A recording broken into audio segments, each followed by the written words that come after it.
Alright, what's good, YouTube? We're about to react to how an FBI agent infiltrated the KKK, bro. Let's get into this. Sorry for the long wait. It was busy. I was doing my assignments, my classes, but we back. So let's get into it. April 21, 2017. A group of men stand in a remote field in the middle of Alabama. It was nighttime, and I am blindfolded. I've been instructed to place my right hand on the right shoulder of the person in front of me in line because that signifies brotherhood. The Brotherhood is the Ku Klux Klan, the United States' oldest, most notorious white supremacist hate group. This is one of their ceremonies. What they don't know, one of them is an FBI undercover agent, and he's no lightweight. 6'4", 260 pounds, covered in tattoos. 6'4". His nickname, 240. Hillbilly Donnie Brasco. He's gone undercover as a contract killer, a contraband smuggler, an arms dealer. He's put dozens of people behind bars, from drug dealers to violent motorcycle gangs to pedophiles. He's befriended and brought down biker gangs and WWW. people who are planning kidnappings, murders, and the overall downfall of society. And when he was saying we're going on a camping trip, what he was saying is we're going to kill somebody. And everybody's screaming, death to your, F your Jewish God, death to America. And then somebody says, if there's any snitches in the group, we kill the snitches, and they fire shots out of a gun. Boom, boom. We drove all the way over to his ranch in Tennessee, and he told us everything. This is the story of Scott Payne, the redneck turned FBI agent who infiltrated America's underbelly.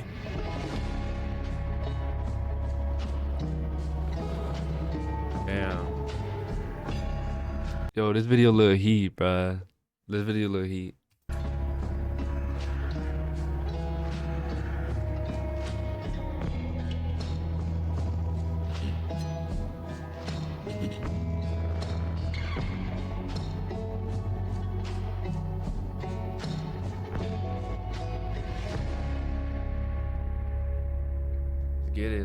Let's get it. The majority of this video is based on Scott Payne's book and podcast. Find the links in the description.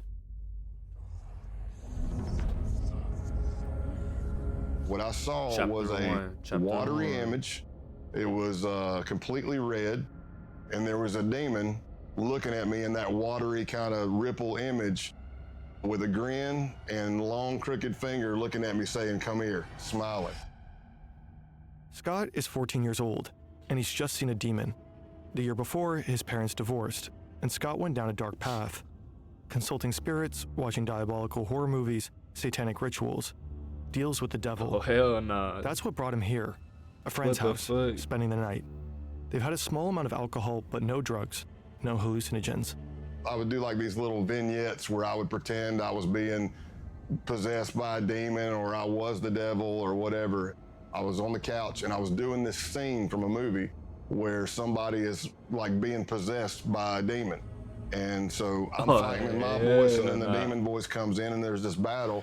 And at the end, the demon wins and possesses the person. So that's what I act like happened. And I'm laughing like the demon, and I rolled over. It all started as a mock demonic possession, but then he actually saw a demonic figure. And this was his breaking point. So let's just say, after the demon scare, I got Jesus scared back into me, and that was it. Not that the devil was done with me, but I was done with him.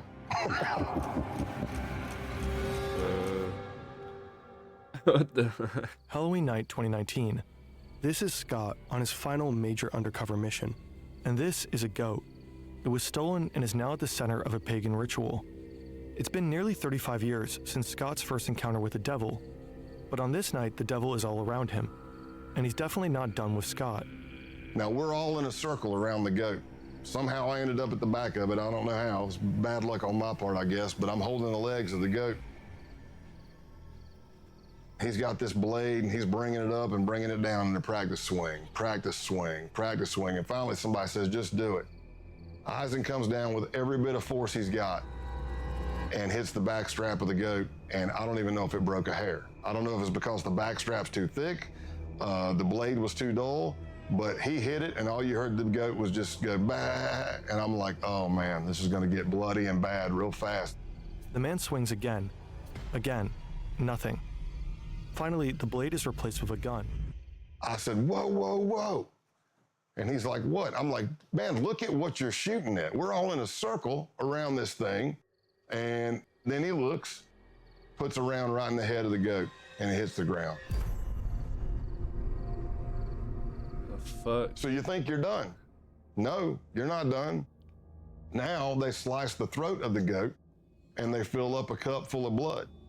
One of them pulls out a sheet of LSD. He approaches each man one by one.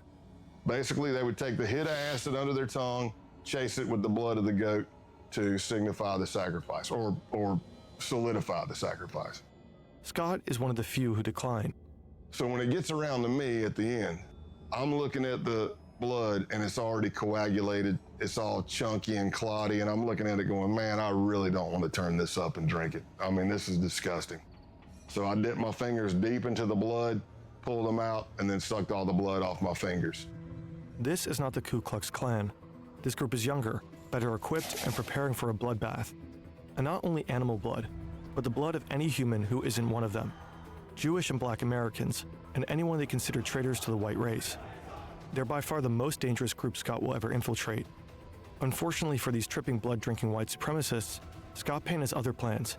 It's exactly the kind of thing he spent the last 17 years working to prevent. What the fuck?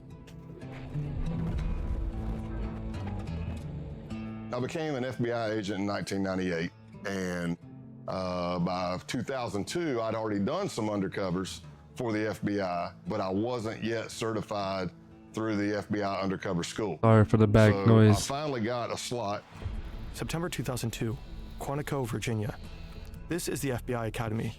If you make it through the year-long application process, if you pass the physical and psychological assessments, the tests, the polygraphs, the interviews, the background checks, if you make it through all that, you end up here, in a 20-week training program. If you get through the 20 weeks, you become an FBI agent. Scott's been here before. Now he's back, about to start the training program for undercover agents. Getting admission to the program is hard enough. Graduating is even harder. Only about half the admittees make it through. It's a 2-week school with no days off. We're very big on sleep deprivation. You're going through multiple scenarios of all shapes and sizes. And there's only 20 slots for the class. Others break down. They make missteps during the high-pressure scenarios. They grow delirious and erratic from the lack of sleep. But Scott thrives. The sleep deprivation, the relentless roleplay, the grueling exercise.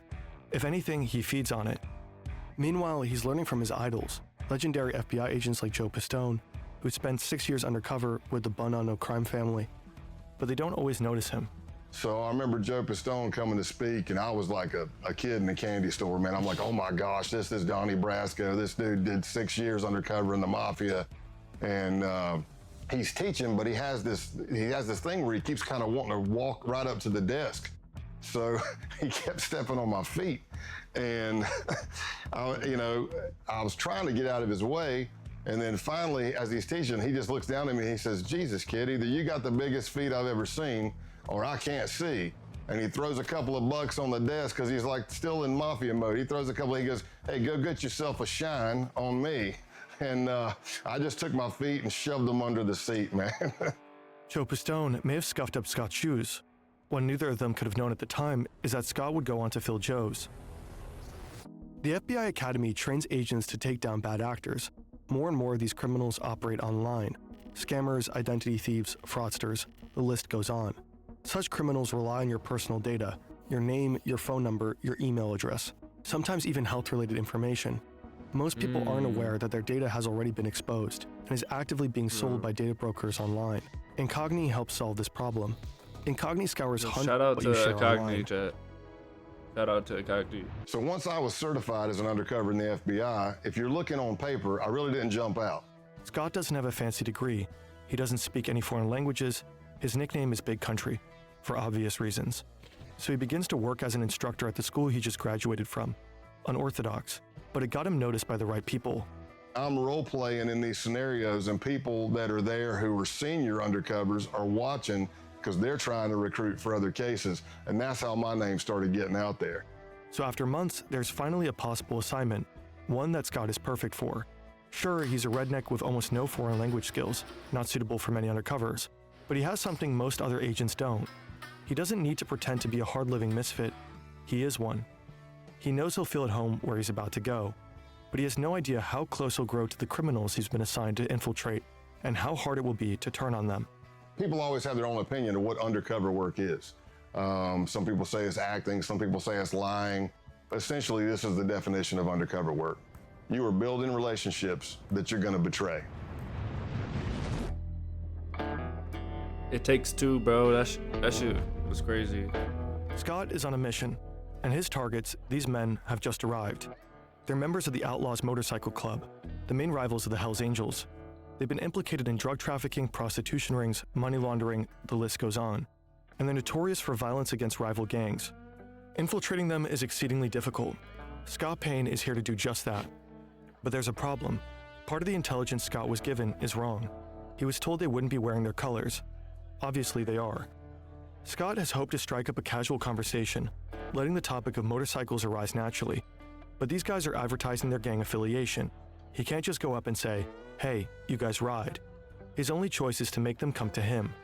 Luckily, another part of the intelligence is right.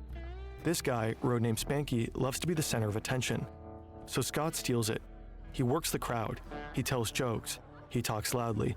He draws attention to himself, making Spanky want to steal it back. Soon enough, Spanky asks where Scott is from and sends him a drink. Spanky's called me over. He's introducing me to other people. And of course, I'm getting more scrutiny. The more people I meet, the more scrutinized I am.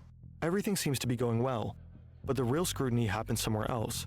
So I walk into the bathroom, and as I'm at the urinal, in a lot of bars, there's like a little box in front of the urinal, plexiglass. It might be flyers for a band coming up or a stripper coming to town or something like that. So I can see a little bit of a reflection. And I see this jacked big dude come walking in. And I see him looking at each stall, and he's like, okay, that's empty. I see him looking under the stalls to make sure nobody's in there. And I'm watching this from a reflection. And then he comes walking up right beside me, and for a split second, I thought, oh, I'm getting jumped. I'm getting jacked right here.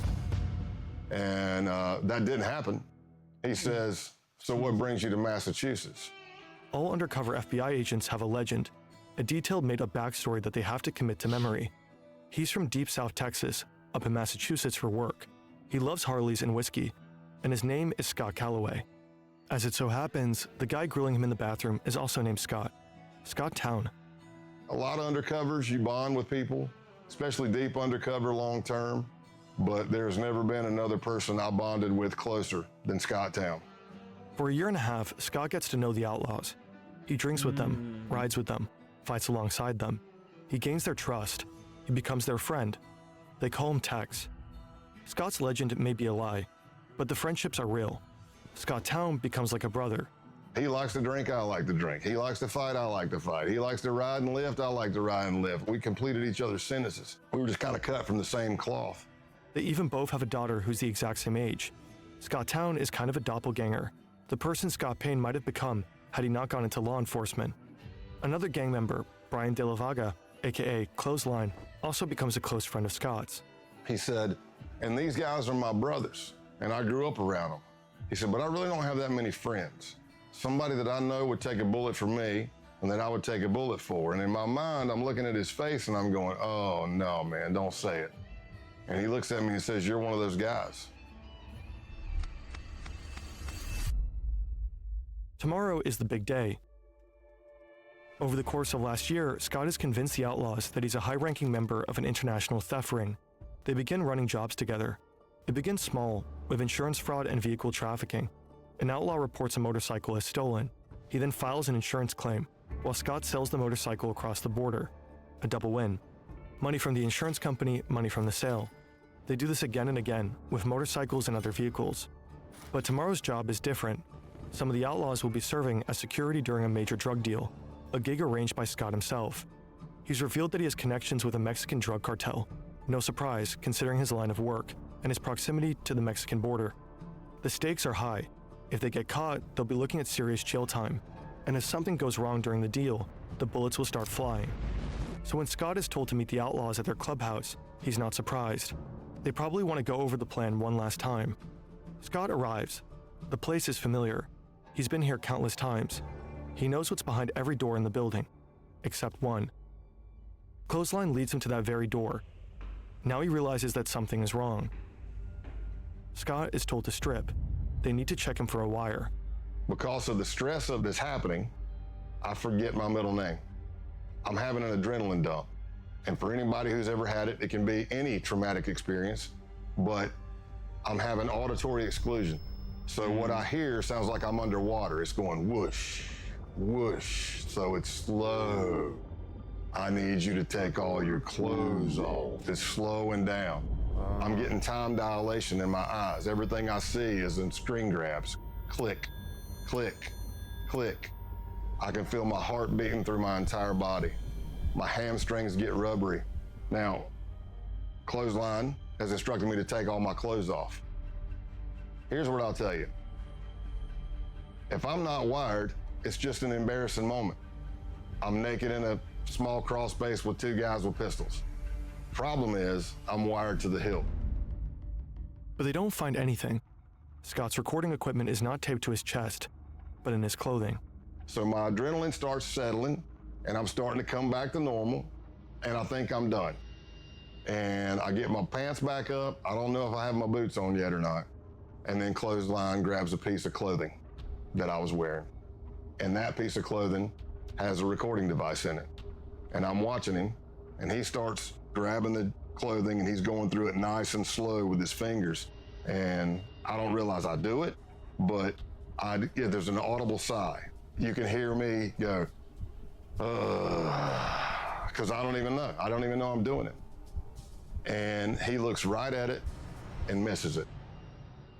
And I live to fight another day. I live to fight another day. God damn. Bro, I thought he was about to die right there. Damn. Two moving trucks enter the parking lot of the Brockton Holiday Inn. One is filled with drugs. The other is filled with money. A Mexican drug cartel is selling 40 kilograms of cocaine and 1,000 pounds of marijuana to Canadian buyers. God damn, bro. What? Mexicans aren't taking any risks. They've arranged an American security detail, the Outlaws. Surveillance at every entrance. 4 men in the parking lot there to provide protection, unload the drugs, and count the money. Everyone is armed and antsy. One false move and all hell could break loose. The deal is wrapped up quickly. The transfer is complete. All the money's there. The Outlaws are particularly relieved. They may be tough, but this is their first time working with a cartel. Now they'll get paid $15,000 for their services. Scott counts out the cash. He did it. He successfully tricked them. The cartel? FBI agents. The Canadians? Also FBI agents. 8 months later, a hotel in Nevada. Scott's been laying low, coordinating his undercovers from afar. His outlaw friends think he's going through a divorce. In reality, he's been diagnosed as overassigned after experiencing a severe stress-related panic attack. He's been ordered to take a 6-month timeout. He's been teaching during this time. His current class, ironically enough, is called Undercover Stressors. All the students have gone to bed, but Scott's only just returned to his hotel room. It's early 4 or 5 a.m. The drug deal back in November gave the FBI all the evidence necessary to arrest and imprison multiple outlaw members, but the operation has continued. Until today, the day of the takedown. Scott doesn't think he'll hear from any of them again, but then his phone rings. It's Scott Town, and he's concerned. He's heard some arrests were made, and he wanted his friend to know about it. He says he's going to take a shower and gather more information. He'll report back. And the last words we spoke to each other were, he said, "I love you, brother." And I said, "I love you too." And that was the last words I spoke to him. And probably about 45 minutes after that, a SWAT team hit his house and he went to jail. In the end, 15 outlaws were arrested as a result of Operation Roadkill. One of them was sentenced to 21 years in prison. Clothesline got 12 and a half years. Scott Town, 7.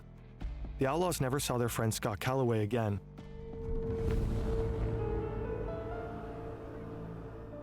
The Ku Klux Klan emerged in the wake of the American Civil War. Oh, shit. From the very beginning, they were racist to the core, raining terror and death on Black Americans. In the late 19th century, they flogged, tortured, and lynched politically active Black men, raped their wives, shot their children, and burned their schools. Hell Historians no, consider them to be bro. America's first terrorist movement. Today, the KKK remains active, but only as a shadow of its former self. Fewer members, less influence. However, burning crosses is still one of their favorite things to do, and they've stayed true to their roots.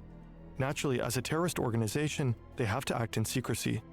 You might assume that infiltrating them as an FBI agent is not the easiest feat. So you may ask yourself, how do you contact the United Klans of America? Well, it turns out the group I was looking at had a hotline. Scott starts talking to a guy named John Jack, a Klansman whose passion for Jack Daniels earned him this nickname. Scott tells him he's got the number from a group of bikers he met at a gas station. It's a plausible story. Scott looks the part, and his time with the outlaws taught him how to play it. Biker gangs and white supremacists often run in the same circles. Jack starts talking about this rally that's coming up. Vendors, burning crosses, country music, the usual. But there's a problem. He said, I'm not gonna lie to you, Scott. I had a band lined up, but the singer just got locked up, and I really don't know what the hell I'm gonna do about music. And I thought, this could be my end. And I said, did I happen to mention that I'm a musician and a singer? I said, well, I'll tell you what I'll do. I'll bring my acoustic and my PA system. When I get there, you can come meet me by the car. I'll strum a couple of tunes for you if you think I suck. And he's like, oh, hell, this is gonna be great. It's gonna be great. Scott doesn't know that he just signed up for something far more sinister. April 21st, 2017. It's the day of the Ku Klux Klan rally. I got Oh, lost shit. multiple times until I finally drove up on this empty, I don't know, lot fenced in the middle of nowhere, but it wasn't hard to spot because the Nighthawks, which would be the Klan members in all black, who were the security force, are all standing at the gate with guns. And a lot of these people were felons. Scott's ready for an interesting time. He's been to plenty of biker gatherings, and perhaps this will be similar. During his mission, Scott will be taught the KKK's constitution and bylaws, studying the Black Klansman Handbook, which he'll learn to refer to as the Kloran. He'll become familiar with the original mystic insignia of the Klansmen. He'll learn this all in class with a K, so that he can pass the K-Uno test, a prerequisite to getting fitted for a robe. K-Uno stands for character, honor, duty. It's getting dark, and he's been invited to participate in a naturalization ceremony. He has no idea what this means, but all the newbies are doing it. He'd stick out if he didn't. And that's how he finds himself in the middle of a field, blindfolded, holding the shoulder of the man in front of him, a gesture meant to signify brotherhood. They are told to raise their right hands and repeat an oath. I do swear from this moment forward And then they tell us to get down on our knees. to fostering the welfare of the white race, So I'm on my knees, blindfolded. and further the work of America's greatest movement. They take my blindfold off, and there's a Ku Klux Klan member in a green robe, and he has this sword, and he kind of knights me. The United Klans of America. And then we all hug, and there's like a little bit of a celebration, and I'm not sure what happened. And then it hits me as I'm walking to my truck. I'm like, I think I just joined the damn Klan. Yep, that's what that was. So I got naturalized in the Ku Klux Klan that night. Scott's time at the KKK will end up being relatively short-lived. The case isn't really going anywhere. And there's another group coming into focus, a far more dangerous one. In the FBI, we started encountering more violent type extremism, not the KKK types. We're talking advanced neo-Nazism. And it led me to an accelerationist group called the Base. The base mission will provide to be far more extreme than anything Scott has ever seen. The network of violent white An supremacists. extremist group known as The Base. Violent neo-Nazi terrorists. Paramilitary group called the Base. What the fuck? On August 11th, 2017, crowds of people marched through the campus of the University of Virginia in Charlottesville, chanting racist and anti-Semitic slogans. They were protesting the removal of a statue of Robert E. Lee, the famous Confederate general. The next day, they were met by counter-protesters, and things quickly turned violent. Then they turned deadly. A white supremacist drove his car into a crowd of counter-protesters, injuring 35 people and killing Heather Heyer. For some, the Unite the Right rally was a wake-up call, surprising proof that white supremacy persists in America. To others, it was a grim reminder, and frightening evidence that white supremacists were feeling emboldened enough to come out of the shadows. The first accelerationist group emerged in 2015. They called themselves Atomwaffen Division. They'd been inspired by the writings of the neo-Nazi James Mason, whose book Siege had become a sort of Bible for accelerationists. The book denies the Holocaust and attacks homosexuals and Jewish people. It also calls for organized violence, specifically for the formation of terror cells prepared to wage war against the system. Initially regarded as fringe or even cringe, accelerationism steadily gained traction. By 2021, roughly 90% of white nationalist groups identified as accelerationist. That same year, the US Director of National Intelligence identified racially motivated violent extremists as the most lethal domestic terrorism threat. More than other white supremacist ideologies, accelerationism insists on the importance of direct violent action, the kind of action taken by the people they call saints. Like St. Tarrant for Brenton Tarrant, the Australian white supremacist who attacked 2 mosques in Christchurch, New Zealand. He killed 51 people. Or St. Roof for Dylan Roof, who killed 9 people, all black, during a church service in Charleston, South Carolina. This is the kind of action accelerationists believe in, action that will further destabilize society, that might finally lead to societal chaos. They are explicit about this. Roof, for example, said he'd hoped to ignite a race war. Failing that, though, the purpose is to inspire more violence, which is exactly what such attacks have done. That's not right. Scott Payne just signed up on Facebook. He's about to publish another racist post. His goal is to get banned. But nothing happens. A fellow agent points out that he doesn't have any friends. He adds a few people, and that does it. He's promptly kicked off. Okay, well done. Next up is Gab, a social networking site well known for its tolerant stance towards far-right users. He participates in forums with names like Whites Only. This will further elevate his credentials. On July 15, 2019, he writes an email. I've been seeing your stuff and I'm definitely interested. Survival and self-defense. I like it. The next day, a ping. Thanks for contacting the base. You can learn more about us on our official Gab account at the base. If you're interested in joining, please provide the following info to begin the vetting process. The base is a white supremacist neo-Nazi group. They were just founded a year ago, and they are accelerationists through and through. Their plan entails assassinations, sabotage, and acts of terrorism. Their targets are black people, Jewish people, and anyone they consider traitors to the white race. They want to do guerrilla warfare tactics, so it's murdering people and disappearing. It's poisoning a water system, taking down a power grid, derailing the train, anything to cause chaos. The idea is that after the collapse, the group's cells scattered across the world will form white ethno-states led by white supremacists. This event, total societal collapse, has a special name, the Boogaloo. Now, Scott is trying to join them. They ask for his name, White Warrior 88, and his age, 44. Scott Payne is actually 48, but he knows most base members are between 18 and 25. He wants to seem as young as possible.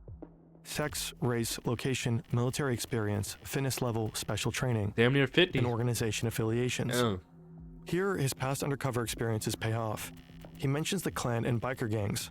So here I am, approximately for a week or more, I'm emailing back and forth to somebody with a Proton email account.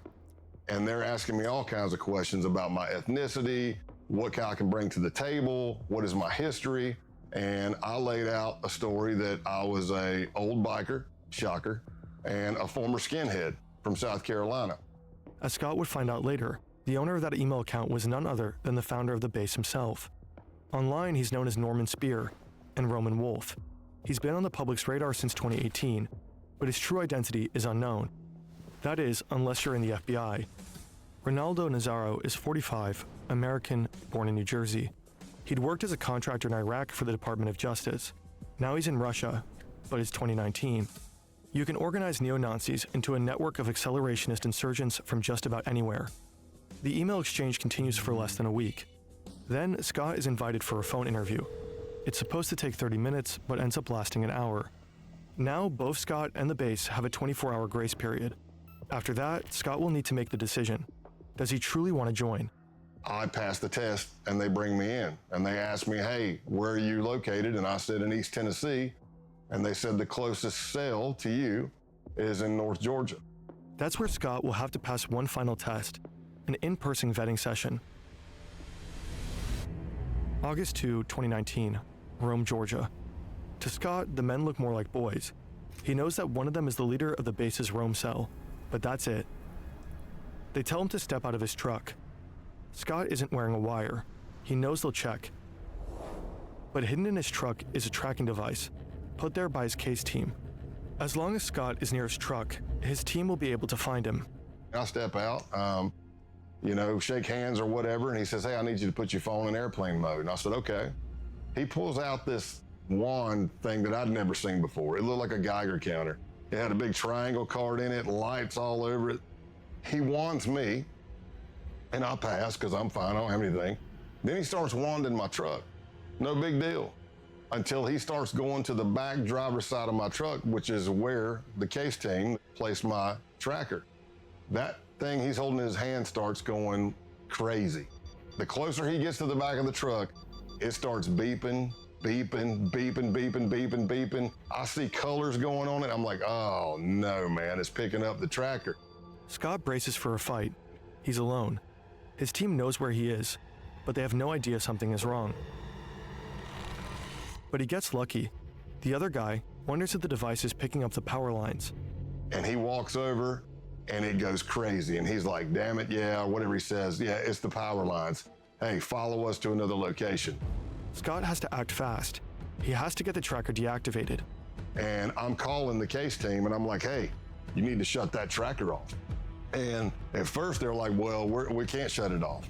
And I'm like, you have to shut it off. And they're like, well, if we shut it off, we're not sure. What if we can't get it back on and we lose you? I said, here's what I'm telling you. Whatever they have is picking up the tracker. If you don't shut it off, this is going to be a very fast undercover because it's going to be over as soon as we get to where we're going. They arrive at an abandoned concrete plant. And I'm thinking to myself, oh, this is great. How many movies have I seen where somebody's killed in an abandoned concrete plant? I hope they got the tracker off. They pull out the wand, they wand me, and I passed. Good. Scott We is still in. good. We still At this good. point, Scott's been around the block.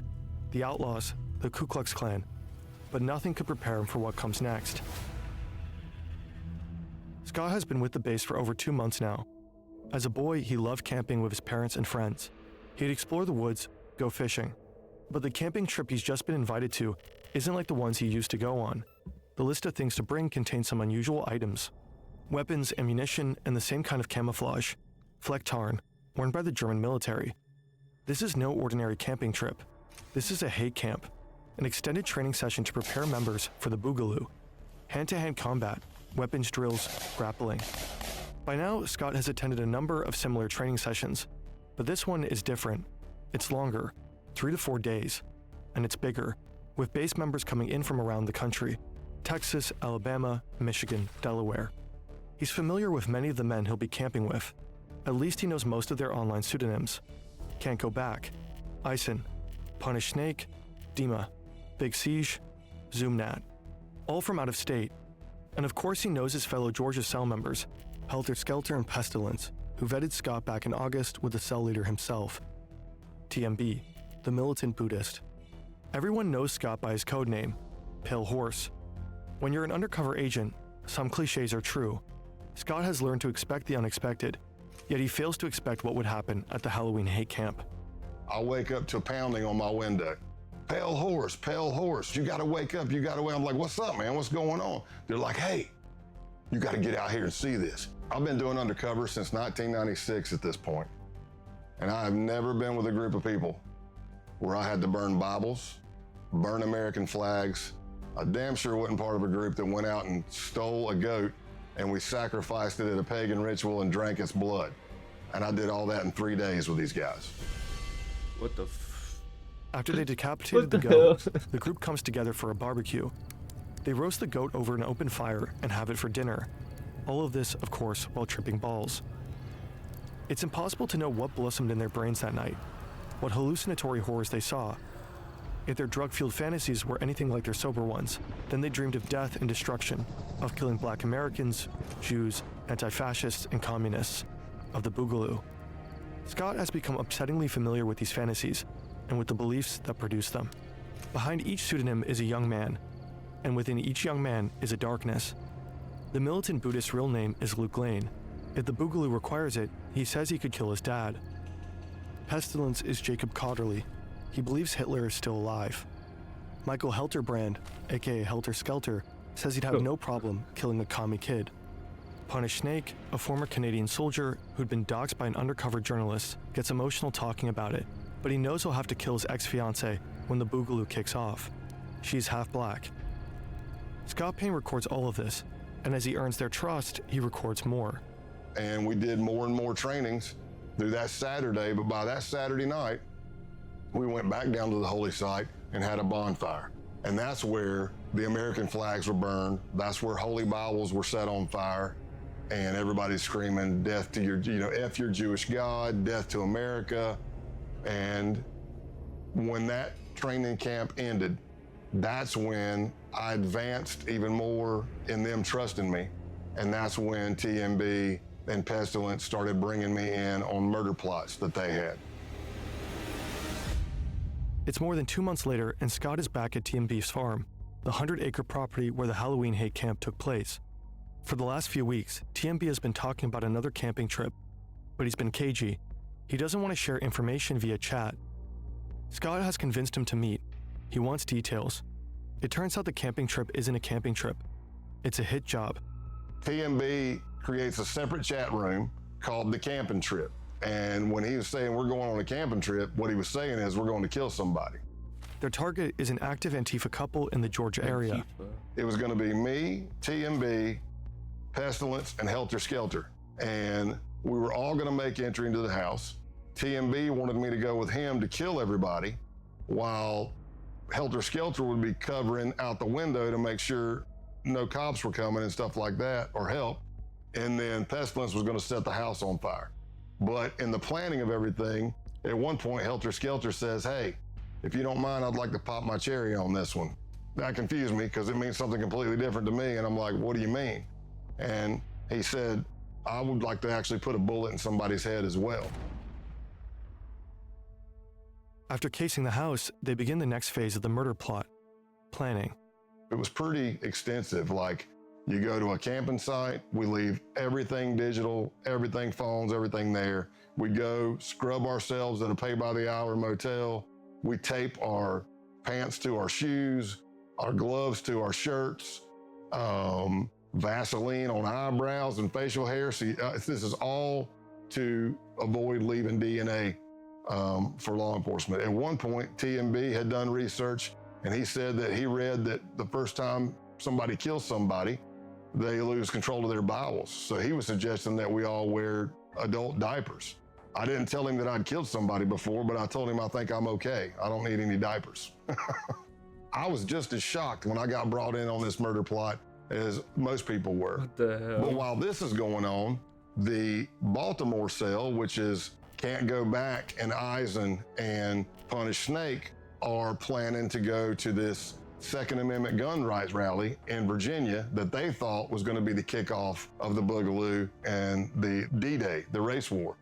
Their idea was they knew you're going to have a bunch of Second Amendment people there, militias, 3%ers. You're going to have cops, you're going to have protesters. What if you pop a couple of rounds into that crowd, nobody know who's shooting at who, and everybody starts shooting each other?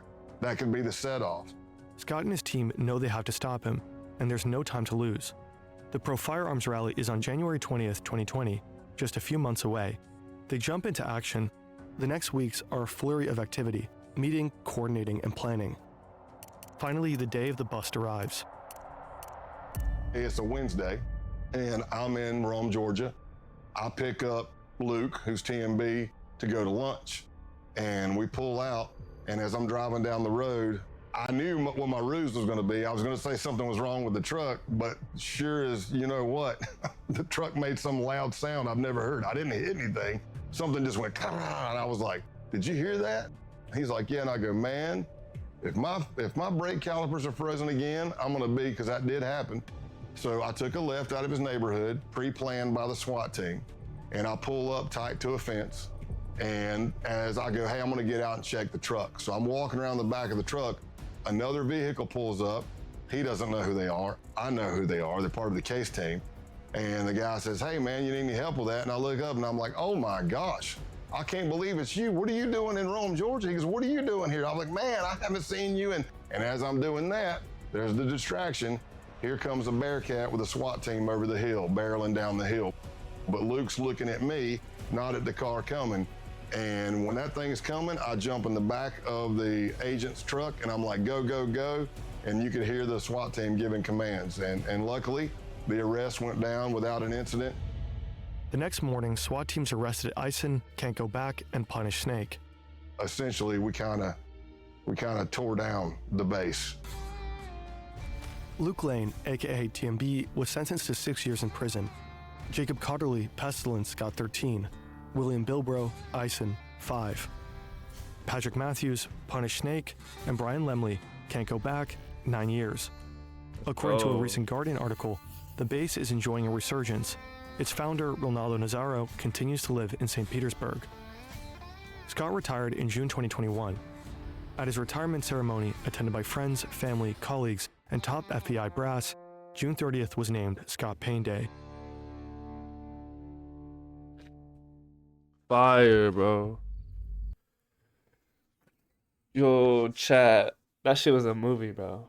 That shit was good. Alright, bro. I catch y'all later. Peace.